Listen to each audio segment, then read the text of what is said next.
representative for Canberra College of Management Technology. And thank you so much for inviting me in this webinar.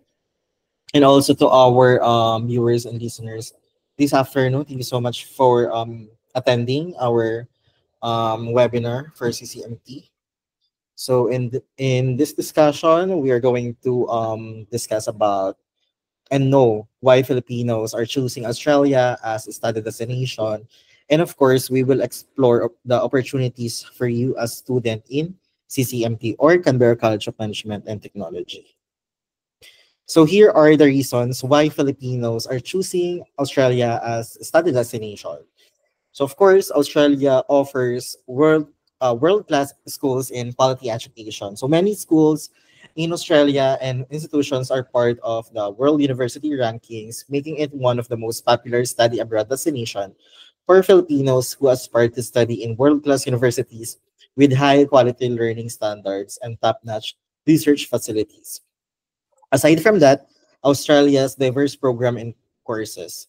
So Australia offers diverse range of programs and courses for international students. So ito yung mga area po na pwede nating pasukan or piliin kung gusto natin mag-aral abroad. So we have vocational education and training, we have bachelor's, master's, doctorate, diploma, and certificate courses. So CCMT naman, ang in-offer po namin is yung mga vocational education and training, and also we have diploma and certificate courses. So with these program options, international students can choose which study level fits their goals. Meanwhile, here are some of the top study areas or courses that Filipino international students choose to study in Australia. So we have in business, IT, hospitality and tourism, kabilang na dito yung cookery or kitchen management. We also have international relations, education, engineering, and social sciences, and also healthcare courses. Another reason is Australia is near the Philippines. So geographically speaking po, Australia is near to the Philippines compared to other popular study abroad destinations, kagaya ng Canada, UK, US, New Zealand, and Ireland. So because of this proximity, travel may be more affordable and convenient for Filipino international students. So of course, yun nga, since malapit lang po si Australia sa Philippines, 8 hours lang, pwede ka nang pumunta ng Australia, andun ka na, or kung gusto mong bumalik ng Philippines, within 8 hours, pwede na. And also, may mga direct flight po tayo. There are couple of airlines na nag-offer ng direct flight, like Philippine Airlines, Qantas, Cebu Pacific, and many more. So, and yun, mas mura pa. And aside from that, yung communication po natin dito sa Philippines, hindi ganun kahirap. Of course, kung may iwan tayong family member, yung time difference po kasi sa Australia is, there are cities like Canberra and Sydney na 2 hours ahead po sa Philippines. And there are actually some cities po, kagaya ng Perth, na same time lang po siya sa Australia. So, yung communication natin, time difference, hindi ganun kahirap. And yung adjustment din. And of course, weather is tolerable. Hindi siya kagaya na sa ibang bansa na sobrang lamig, like sobrang nag-i-snow. So, yun din ang advantage din naman ni Australia. Also, Australia promotes diversity and culture, and people are welcoming. So, because there is a sizable Filipino population, students find it easier to adjust to their new surroundings because they feel supported and at home. So, yun nga, since ang lapit lang ng Philippines sa Australia, and of course, pinupuntahan siya ng Filipino students and of course, Filipino people, ayun, nagkakameron na rin ng magandang population and lumalawak na yung range ng yung presence ng Filipino students in Australia. So, yung adjustment din ng mga Filipino students, of course, kapag homesick, hindi na rin ganon ka-challenge din ba? Kasi of course, yung language barrier din sometimes because we know naman na we are very comfortable in speaking in our native language. So yun. And aside from that, the working opportunities din. So ito yung maganda pag nag-aaral tayo abroad. Students are allowed or eligible to work part-time while studying, and there are some programs po na eligible for temporary graduate visa or subclass 485. So in Australia po, ang pag-aaral po natin in a week ay 20 hours lang. So that's actually 2 days, and remaining 4 hours will be done online. So you still have 5 days for your part-time. So yun ang kagandahan, hindi siya ganun ka full-time like dito sa Philippines. And as a student, you are allowed to work part-time 48 hours per fortnight or every 2 weeks. Ayan. So let's discuss about CCMT. So CCMT po, or Canberra College of Management Technology, we started our operation from 2020, and we are offering vocational courses to international students since then. So we are committed to provide education to our students in a professional and supportive environment so our students can achieve their goals and aspirations. So CCMT po is a registered training organization in Australia. We are registered in ASQA, or Australian Skills Quality Authority, which is the regulator for vocational education sector. Our RTO code is 45648 and our CRICOS provider code is 038808. If you want to know more about CCMT, you can find more information about us by visiting this website, training.gov.au, and also cricos.education.gov.au, and you can put these codes for more information. So why CCMT? At CCMT po, we believe that education empowers students with economic freedom. We provide quality education to each and every student. So you as a student can be employed in the workforce. We ensure delivery of high-quality student-focused courses, which have been designed to provide students with job-focused skills and expertise to advance and succeed in your academic and professional goals. If you study at CCMT, you will enjoy modern facilities with fully equipped small-sized classrooms in a professional, friendly, and supportive learning environment. So in CCMT po, don't be confused because CCMT has two campuses. Of course, yung Canberra, and also we have in Sydney. Our main campus is located in the heart of Canberra. This is the capital of Australia. And also we have additional campus, which is just 10 minutes away, bus journey from Central Business District. In Canberra po, we are located at Level 2, 15 Barry Drive, Turner, ACT 2612. While in Sydney naman, we are located at 55 Pyrmont Beach Road, Pyrmont, New South Wales 2009. And before the end of this second quarter, we will be transferring and moving to a new and more convenient location in Sydney, which is that's going to be like 5 minutes walk from the central station. So sobrang convenient and hassle-free for our students. So here are the top courses po in CCMT. So these are the courses that usually most Filipino students are taking in Australia. So we have Certificate for in Kitchen Management plus Diploma of Hospitality Management. Meron din tayong Certificate 3 and Diploma of Early Child Education and Care. So yung going back, yung Certificate 3 in Kitchen Management po or Diploma of Hospitality Management, usually po ang nag-take po nito is yung mga students po natin na graduate ng K-12. So lahat ng courses natin dito qualified po if graduate kayo ng K-12. If you have working experience naman in the kitchen, restaurant, tourism, or maybe in the hotel, then Certificate for in Kitchen Management plus Diploma of Hospitality Management might be the perfect course for you. For Certificate 3 in Diploma of Early Childhood Education and Care naman, usually po, mga K-12 graduate yung nagtitake nito, or if they are young professionals, most of them are elementary teachers or kindergarten teachers. So we have also Certificate for and Diploma in Leisure and Health. So bali ang magiging outcome naman po nito sa Australia is yung mga therapies po natin or diversional therapies. So entry requirement for this is a K-12 graduate or those students who has experience in healthcare related professions. We also have Diploma of Project Management and Graduate Diploma of Management and Learning if you want to upgrade your skills and your experience. We also have IT or Diploma and Advanced Diploma of Information Technology. So IT is very in demand, hindi po siya nawawala. It's because, of course, patagal ng panahon, technology is still there. So talagang kailangan siya. We also have Certificate for and Diploma of Marketing and Communication and Diploma and Advanced Diploma in Leadership and Management.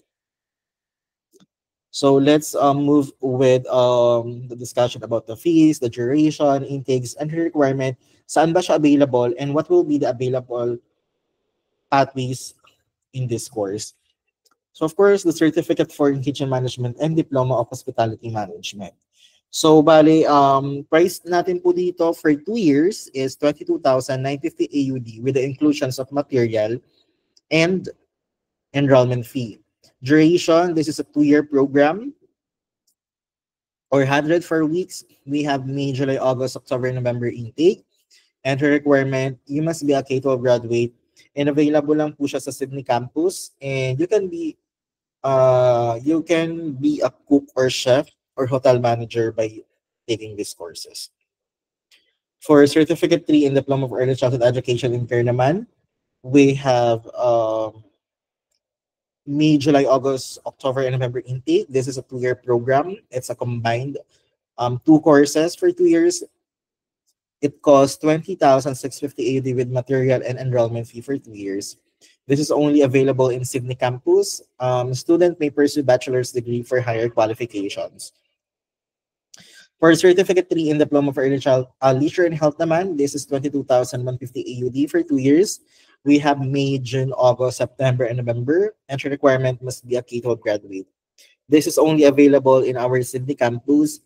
Students may pursue Advanced Diploma for Community Sector Management, or you can apply as Recreational Activities Officer, Diversional Therapy Assistant, Community Leisure Officer, Community Leisure Coordinator, Recreational Activities Coordinator, etc. And yun nga po, pwede nyo maging outcome dito is yung diversional therapy. So, it's actually another good course if you want to study in Australia. For Diploma and Advanced Diploma of IT naman, this is 18,650 AUD for 2 years and 3 months. We have May, June, July, August, November intake. You must be a K-12 graduate for you to apply. This is available in our Canberra and Sydney campus. Students may pursue higher level of studies, or students who completed the course may be able to seek employment in a range of IT roles, kagaya ng IT Office Manager, General Application Support Officer. For Diploma and Advanced Diploma naman of Leadership and Management, this is 16,650 AUD for 2 years. We have May, August, and November. Entry requirement must be a K-12 graduate or equivalent. Available po siya sa dalawang campus natin, Canberra and Sydney. Pathways, you may pursue higher level of studies, or students can apply as managing director, department manager, CEO, etc.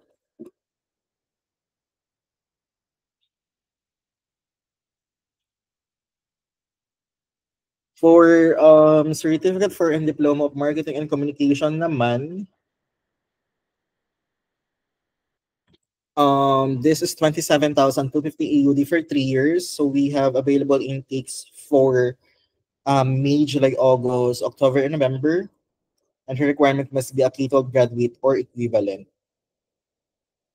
Location po niya is in Sydney only. And you as a student may pursue higher level of studies, or you can apply as in the business and companies in the roles, kagaya ng sales manager, product manager, public relations manager, marketing manager, campaign manager, marketing coordinator,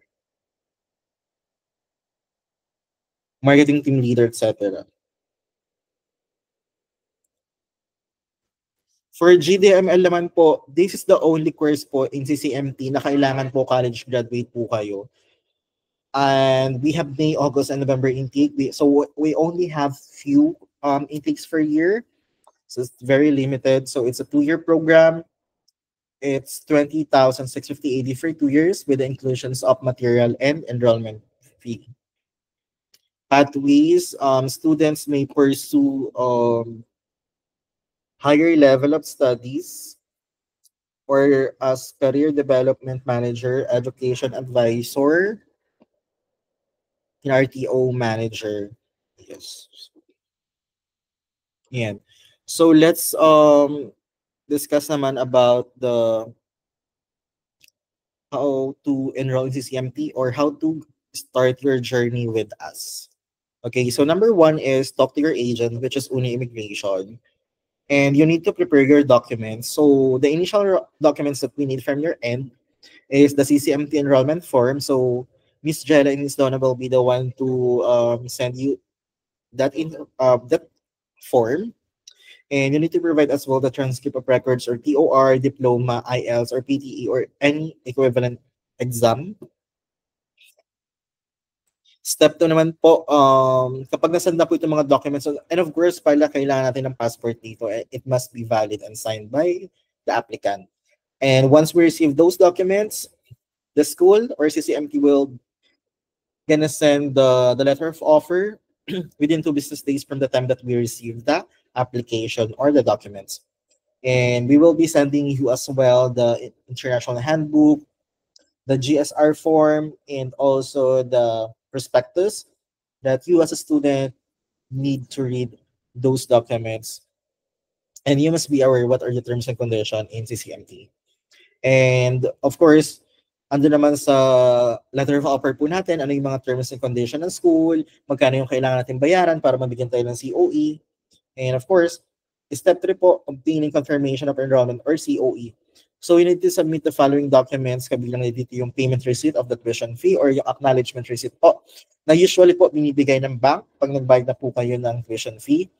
Signed offer letter or the LOO, kailangan po siyang permahan. The field GSR form, affidavit of support relationship to the sponsor, proof of funds. Ayan. So why CCMT po? Prior to the arrival of our students, we will provide them with important information to help our students into life on our Sydney and Canberra campuses. This includes guidance on cultural and social differences you may encounter during your stay, as well as practical information to ensure your day-to-day experiences are positive. So we provide quality, dedicated to providing high-quality education to both local Australian students and international students. We are supportive, committed to offering vocational education, training, in a professional, supportive environment. And CCMT po is a student-centered institution in Australia. So if you have any issues that may encounter, just kindly reach out to me, to your agent, or maybe someone from our school in the front desk po, so we can acknowledge and resolve your issue. Of course, in CCMT po, diversity, we provide cultural diversity and encourage our students to bring their own cultural background and life experiences to our own campus. Success, we provide education and training that develop the knowledge and skills required for success in the competitive international marketplace.